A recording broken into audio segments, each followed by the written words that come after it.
Hex, it feels like ages since we had a great space combat game, and I mean pure combat. We had Elite Dangerous and the X series, but they're more on the space adventuring / trading and then shooting side of things. Yeah, and of course Star Citizen still seems like it's stuck in a black hole somewhere. Yeah, right, which is why House of the Dying Sun really caught my attention, because it's been touted as a return to that classic TIE fighter meets freelancer style of dogfighting.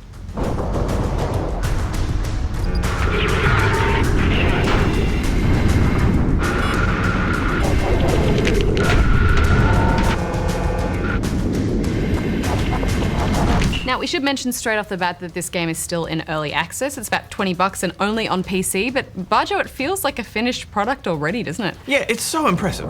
The visual design of this game is just so good. Everything is super sleek, from the streamlined cockpits to the beautiful haze of colour from nearby stars or ship engines. It's gorgeous. And may I say, great fonts. Yes, the power of a good in-game font should never be underestimated. And I agree, everything about this game just looks so classy. It actually gave me a few Battlestar Galactica flashbacks. The basic story is that the Emperor is dead and you are tasked with hunting down the traitor lords.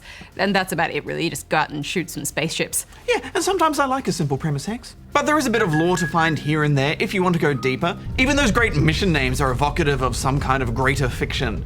And speaking of missions, there are about 14 of them that don't stray too far from warp in, have a brutal dogfight with enemies, and then warp out before a massive capital ship arrives to totally outgun you. But they are designed to be replayable for greater rewards. Yeah, and of course there is variety in the combat in the form of trickier objectives that add little wrinkles and twists. Like needing to perhaps defend another ship or scan objects or assassinate a specific target. And on top of that, there are bonus objectives to chase, lest you miss your window of opportunity. Yes, but when it all comes down to it, these dogfighting-packed missions are all tense, thrilling affairs. The pace of it feels awesome, tracking and targeting oncoming fighters, switching between weapons and watching the fireworks, slamming on your space brakes to get a sharp turn in, coping with heavily shielded targets. It's all just so good. Yeah, it's so good, and it's all because the missions are really carefully designed. Enemy movement, range to targets, and sightlines past giant objects in space. There's nothing random about it. It all feels meticulously crafted. And that's what makes this feel so compelling. Yeah, and so much of this game is about feel. You know, you feel cool as an ace pilot. But definitely plug a controller into your PC because that's really how this game was designed to be played. But itchy trigger combat aside, there's a deeper, more thoughtful side to this game too. As you progress in the campaign, you unlock more ships, from fighters to capital ships, and then they come with you on missions as your very own fleet. The game can be paused at any time, and you can give commands to or jump between controlling any of your ships. This ends up becoming this huge tactical feast of fleet-on-fleet action, and you can micromanage as much as you want to. Yeah, or just stick to the role of playing a lone, hotshot pilot, which is all I wanted to do. But what great design!